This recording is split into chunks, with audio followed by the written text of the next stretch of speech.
이 도피성의 문제를 좀 더 명확하게 해석을 하려고 하면 히브리서 1장 1절 말씀을 꼭 이해를 하셔야지만 구약의 성경이 장차 오실 메시아, 즉 오실 예수 그리스도에 대한 이야기가 흘려진다는 거예요. 그래서 히브리서 1장 1절 말씀에 보면 옛적의 선지자들을 통하여 여러 부분에 여러 모양으로 우리 조상들에게 말씀하신 하나님이 모든 날 마지막에는 아들을 통하여 우리에게 말씀하셨으니 이렇게 기록되어져 있어요. 이 옛적의 선지자들이라고 하는 이 구약의 말씀은 옛적의 선지자들을 통해서 오실 누구를 말씀하고 계시다는 거예요? 예수 그리스도에 대해서 말씀하고 있다는 거예요. 그리고 오늘 히브리서 1장 1절에 아들은 오신 예수 그리스도를 지칭한다는 거예요.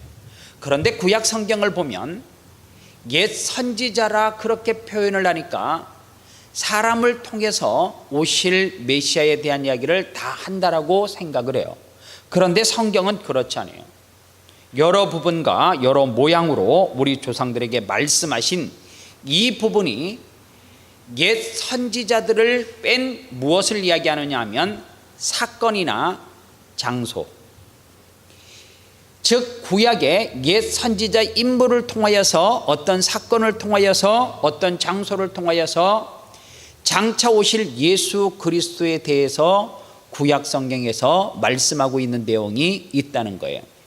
그래서 오늘 그 중에 도피성이라고 하는 것이 무엇으로 들어갈 수 있어요?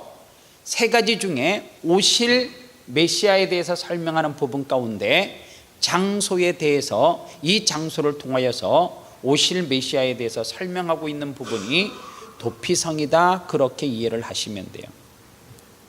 인물을 통해서 모세를 통해서는 오실 메시아가 어떤 역할을 한다라고 하는 것을 모세를 통해서 보여주시느냐 하면 중보자, 즉 이스라엘 백성들과 하나님과의 중보적인 역할을 했던 사람이 누구예요?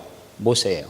그래서 모세라고 하는 인물을 통해서는 옛 선지자를 통해서 오실 메시아가 중보자로 오신다라고 하는 것을 예표로 보여주는 거예요.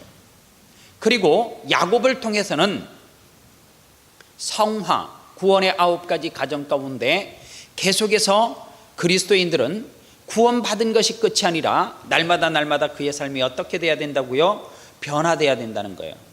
그래서 야곱의 삶을 보면 우리와 너무너무 흡사한 삶을 살았잖아요. 그런데 그가 점점 어떻게 바뀌어요? 예수 그리스도의 은혜로 말미암아 성화되어지는 부분을 설명하고 있다는 거예요. 이렇게 옛 선지자들을 통해서 오실 메시아가 어떤 사역을 감당할지를 보여주고 있는데, 오늘 도피성은 우리가 좀 유심히 좀 깊이 우리가 관심 가지고 봐야 될 것이 뭐냐면, 이 도피성을 통하여서 오실 메시아에 대해서 성경은 그 성품까지 말씀하고 있기 때문에 그렇다는 거예요. 오늘 2절 말씀에 성경은 이런 이야기가 있습니다. 이스라엘 자손에게 말하여 이르기를 내가 모세를 통하여 너희에게 말한 도피성들을 너희를 위하여 정하여, 이렇게 기록되어져 있어요. 도피성은 여호수아가 무슨 계획을 해서 가나안에 들어가서 도피성을 만들자 아닙니다. 누가요? 그 이전에 여호수아의 지도자 앞에 스승이었던 모세가 이미 정해 놓은 거예요. 그런데 모세는 가나안에 들어갔어요? 들어가지 못했어요? 가나안에 들어가지 못했어요. 그런데 오늘 성경에 보니까 그것을 누가 정했다고요? 모세가 정했다. 성경은 그렇게 이야기해요. 여기서 정했다라고 하는 말은 히브리어 언어로 보면 이런 뜻을 가지고 있습니다. 위임하여 보호하도록 맡기는 자, 이것이 정하여라고 하는 히브리적 어원의 뜻을 가지고 있다는 거예요. 즉 도피성이라고 하는 것은 위임하고 보호하도록 맡기는 자, 즉 누군가 그것을 뭐 하고요? 위임하고, 그리고 또 누군가 보호하고 책임지는 자가 그 안에 있음을 보여주고 있는 것이 도피성이에요. 도피성은 누구의 땅을 가지고 만들었느냐? 레위 지파는 이스라엘 백성들이 가나안에 들어갔을 때에 땅을 분배받지 못했습니다. 그래서 분배받지 못해서 분배를 받은 다른 지파들이 한 성읍씩 주었어요.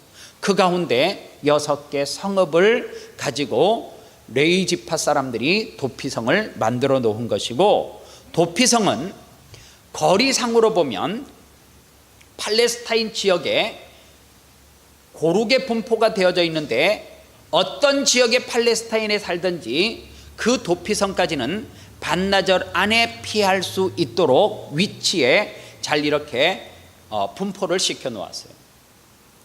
그리고 도피성은 언덕 중간쯤 좀 높은 곳에 위치를 했다라고 성경은 말해요. 그런데 높이 있다라고 하는 것은 사람들이 그곳에 와서 해코지를 못하는 높은 곳을 말하는 것이 아니라 안전한 지역을 지칭하는 거예요. 그리고 사람들이 한눈에 쳐다보고 그 도피성을 향해서 갈 수 있는 곳, 즉 시야에 잘 들어오는 것, 그것이 도피성이라는 거예요. 그런데 이 도피성은 1년에 한 번씩 이스라엘 백성들이 꽃갱이나 아니면 빗자루, 삽을 들고 그 길을 계속해서 보수해 주어요. 그 말씀이 민수기서에 기록이 되어져 있습니다. 1년에 한 번씩 이스라엘 백성들은 도피성의 그 길을 보수하고 공사하는 내용이 기록되어져 있어요.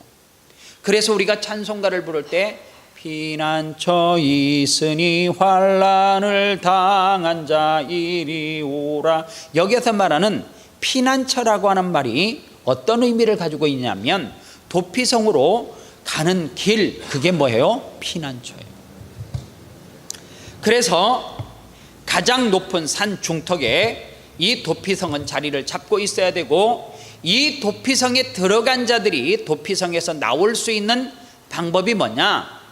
2가지밖에 없는데, 하나는 대제사장이 늙어서 죽게 되어지면 자기의 죄를 대신 걸머쥐고 죽었다, 그래서 그 도피성에 있는 사람들이 자유함을 누리고 도피성에서 나올 수가 있어요. 또 하나는 그가 죽여서 나오는 방법밖에 없어요. 그러니까 누가 죽은 거예요? 부지 중에 내가 살인을 해서 가실치사로 그렇게 들어갔잖아요. 그런데 그 죄는 여러분들 동해보복법이라고 하는 구약 말씀이 있어요. 구약의 내용들이 이는 이로, 눈은 눈으로, 귀는 이런 말씀이 있잖아요. 그런데 그게 뭐냐 하면 사람들은 죄성을 가지고 있기 때문에 어떻다는 거예요? 내가 이 사람의 한쪽 눈을 해코지 하면 반드시 이 사람은 죄성을 가지고 있기 때문에 저 사람은 내 한쪽 눈만 해코지 하는 것이 아니라 양쪽 눈을 다 해코지 할 수도 있고, 심지어는 그 원한으로 사람을 죽일 수도 있다는 거예요. 그래서 동해보복법이라고 하는 것이 뭐냐 하면, 적어도 눈을 해했으면 죄성을 가진 인간이기 때문에 그냥 넘어가지 않으면 눈은 눈으로, 더 하지 말라는 거예요? 큰 해코지를 하지 말라라고 하는 의미를 가지고 있어요. 그래서 이 도피성에서 나올 수 있는 방법은 죽어서 나오는 방법, 그가 죽어서. 그래서 도피성은 어떤 사람이 들어가느냐, 현대 용어로 말하면 가실치사예요. 그래서 성경 신명기 19장에 도피성에 들어가는 사람들은 이런 사람이 들어간다라고 하는 예를 들어서 명확하게 설명하고 있는 부분이 있어요. 어떤 사람이 나무를 하러 도끼를 들고 산으로 올라갔어요.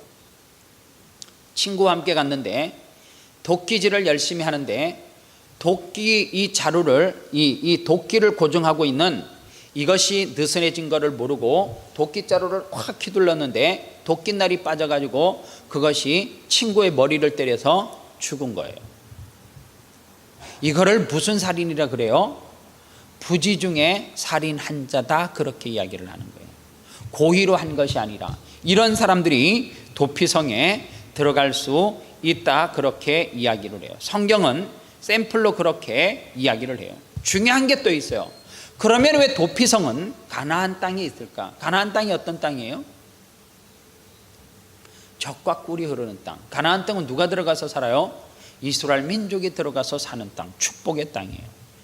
그런데 우리는 늘 그렇게 생각해요. 교회 안에는 죄가 없을 거라고 생각해요. 있어요. 믿는 사람은 죄를 짓지 않는다라고 생각하는데 믿는 사람 죄를 져요.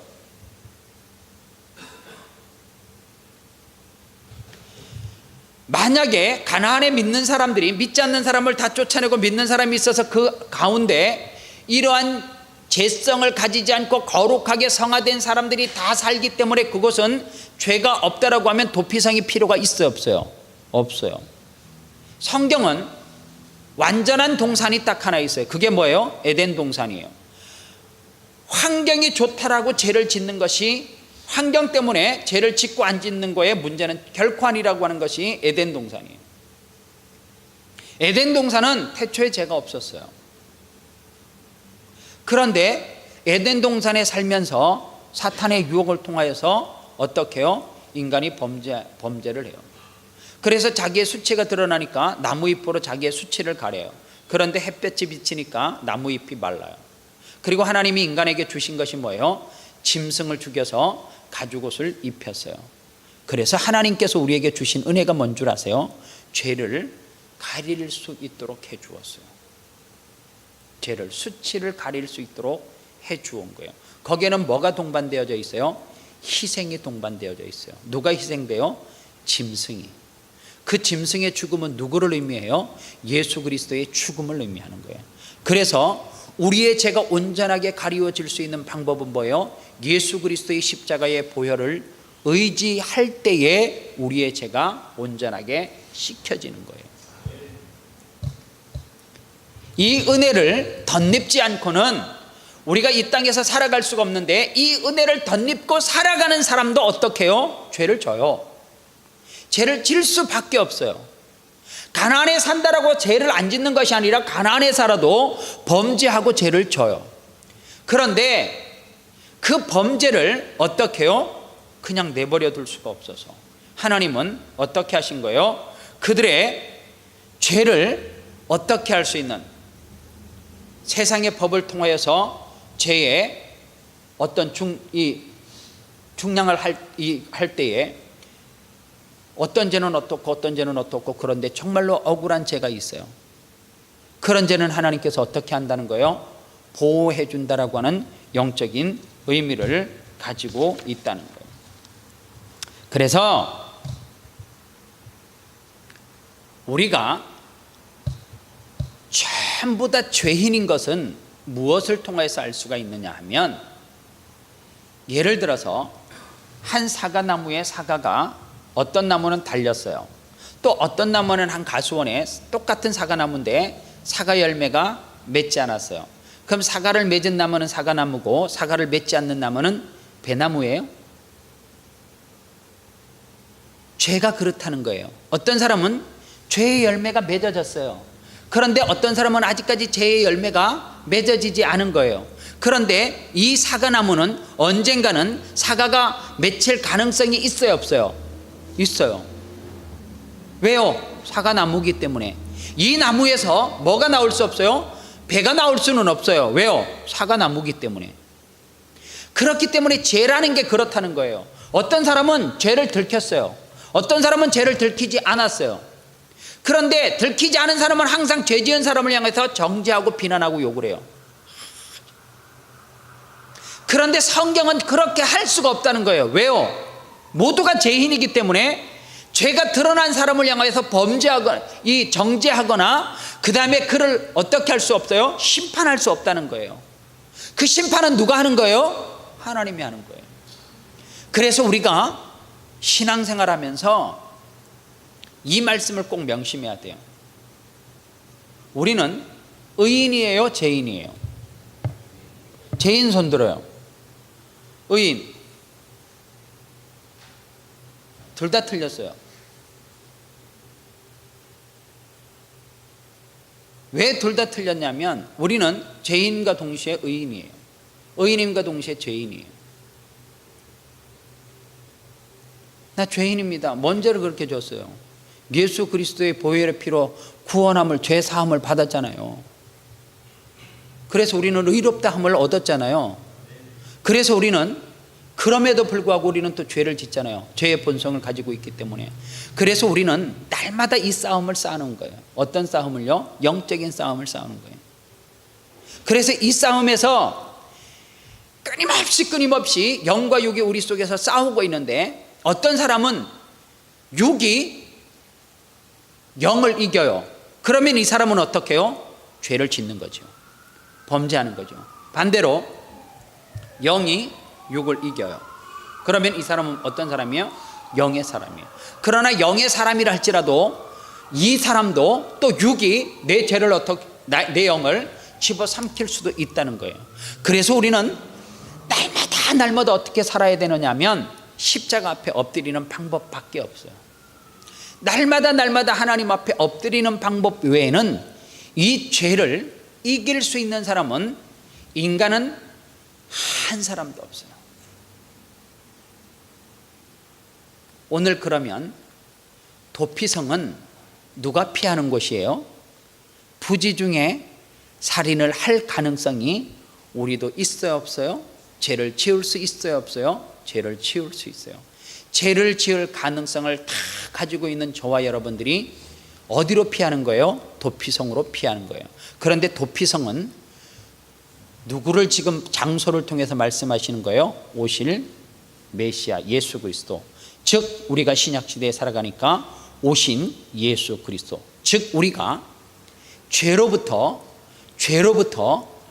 살 수 있는 방법이 뭐예요? 어디로 가면 돼요? 도피성인 예수 그리스도의 그 품으로, 예수 그리스도의 곁으로 가면 우리는 살아요. 그러나 반대로 나는 살 수 있어, 나는 괜찮아, 나는 믿음이 있고 뭐가 있고, 그런 사람들은 다 쓰러지고 다 넘어져요. 목사라 할지라도 자기 스스로 죄를 이길 수 있는 방법이 없어요. 목사도 마찬가지로 누구의 곁으로요? 예수님의 품으로 가야 돼요. 그래야만 우리가 살아요. 아니, 내가 살아요, 내가. 그래서 여러분들, 죄 지은 사람은 다 내게로 오라고, 내가 죄 사함을 주겠다고. 인간은 죄를 사해 줄 수 있는 힘이 없어요. 그 사람이 거룩하게 보여도 아직까지 사과 열매가 맺어지지 않아서 그렇지, 그 사과 나무라고 하는 그 자체는 죄성을 가지고 있다라고 하는, 예를 들면 그렇다는 거예요. 그런데 어떤 사람이 사과 열매가 주렁주렁, 제가 이제 주렁주렁 열매 맺어가지고 아직까지 열매 맺지 못한 사람에 와갖고 내 죄를 어떻게 하면 사할 수 있습니까? 그러니까 내 앞에 머리 숙이면 사할 수 있다고. 있을 수도 없고 있지도 않아요. 그래서 여러분들 신앙생활 하면서 항상 피할 곳이, 엎드릴 곳이 어디냐면 도망갈 곳이 도피성이지, 사람 앞에 와서 죄를 고백할 이유도 없고 그거는 아무 의미가 없어요. 죄도 사해지지 않을 뿐더러 오히려 그것이 뭐가 돼요? 약점이 돼. 세상 살아가는데 불편해. 한번 알려보세요. 오늘 저한테 죄 지은 거를 한번 알려보세요. 그거를 내가 사할 능력이 있는가 없는가. 아니, 성도들끼리 한번 나눠보세요. 집사님, 제가요 이런 죄를 졌는데 어떻게 하면 좋습니까? 해봐요. 그래서 제가 사해지나? 신기하게 소문만 나. 해봤잖아요. 어디로 가셔야 돼요? 도피성으로 가셔야 돼요. 하나님 앞으로 나오셔야 돼요. 하나님은 사랑이 있으셔요. 그래서 그 하나님은 그 안에서 우리의 죄를 다 어떻게 해요? 품어주세요. 그래서 이거는 신약시대는 은혜의 시대라 그러잖아요. 은혜의 시대. 은혜는 뭐예요? 덮어주는 거예요. 덮어주는 거. 그래서요, 도피성으로 피하여서, 예수님 곁으로 피하여서 은혜를 체험한 사람들은 어떻게 되는 거예요? 내 배우자가, 아니면 내가 아는 어떤 성도가 무슨 죄를 지었든지 그리스도의 사랑으로 덮어요. 덮어지게 되어져 있어요. 내가 덮는 게 아니에요. 내가 죄를 덮을 수 있는 방법은 하나도 없어요. 우리는 어쩔 수 없이 감정의 동물이라 감정이 흔들리고 가는 대로 움직여져요. 그렇기 때문에 우리는 때로는 화를 내기도 하고, 때로는 분을 참지 못해서 죽이니 살리니 이런 거를 해요. 그런데 그 속에 은혜가 머리부터 발끝까지 딱 입혀지면 어떻게 해요? 죄 지은 사람을 볼 때 그럴 줄 알아서 이게 아니란 말이에요. 불쌍히 여기는 마음이 생겨요. 오늘 내가 어떤 사람이 죄 지은 거를 보고 아이고 그럴 줄 알았어 아이고 그렇게 하더니 죄 지었군. 이거는요 육의 사람입니다. 은혜의 사람은 어떻게 해요? 불쌍히 여기는 마음이 있어요. 그래서 뭐가 나요? 그 사람의 죄인데 내가 눈물이 나. 이게 정상이에요. 이게 영의 사람이에요. 그러나 반대로 육의 사람은 어떻게 해요? 손가락질하고 그 이야기를 또 돌려요. 완전한 육의 사람입니다. 오늘 내가 육의 사람인지 영의 사람인지를 요즘은 있잖아요. 참 무서운 시대를 살아가요. 왜 무섭냐? 이 설교가 인터넷만 되면 저 아프리카에서도 들을 수 있고 미국에서도 들을 수 있고 저 러시아에서도 들을 수 있고 대한민국에서 들을 수 있어요. 그거 아십니까? 여러분들이 길 가다가 차 속에서 하는 이야기가 지금 독일의 한국 사람이 진짜인지 가짜인지는 모르겠지만 그거는 다 한대. 김대중 대통령과 김정일이가 저 북한을 갔을 때 그 비행장에서 내려서 평양 시내까지 들어올 때 차를 타고 40분인가 갔잖아요. 두 사람이 한 이야기는 공중에 그 음성이 이렇게 해가지고 그거를 뭐 전파로 통해서 잡는데, 그런데 독일에 있는 사람이 500년 전에 했던 이야기도 전파를 공중에 나는 우리 했던 이야기가 전파 쪽에 이렇게 도는 거를 잡았대. 근데 불가능한 이야기도 사실은 아닐 수도 있어. 솔직히. 그러니까 죄는 사람에게 고백하면 10년, 20년 돼도 있잖아요. 돌 수 있어. 그러니까 하나님 앞에만 해요. 그리고 도피성으로만 피해요. 다른 곳으로 가려고 하지 마요. 사람에게 의지하지도 말고 사람을 믿지도 말고 하나님만 전적으로 믿고 하나님 앞에 고백했으면 좋겠어요. 그러면 하나님은 어떻게 해요? 자비로우시고 긍휼이 있으시기 때문에 우리를 반드시 살려주시는데 어떻게 살려요? 도피성에서 나올 수 있는 방법이 뭐라고요? 대제사장이 죽으면 내가 지은 부지 중에 살인한 죄도 어떻게 해요? 대제사장이 걸머지고 같다라고 생각되기 때문에 도피성에서 나올 수 있어요. 이것을 신약시대는 뭘로 해석하는 줄 아십니까? 예수 그리스도의 은혜의 시대이기 때문에 은혜를 통하여서 다시금 우리는 나올 수 있어요. 어디로부터요? 도피성으로부터. 그래서 은혜가 필요해요. 이 시간 같이 기도하겠습니다.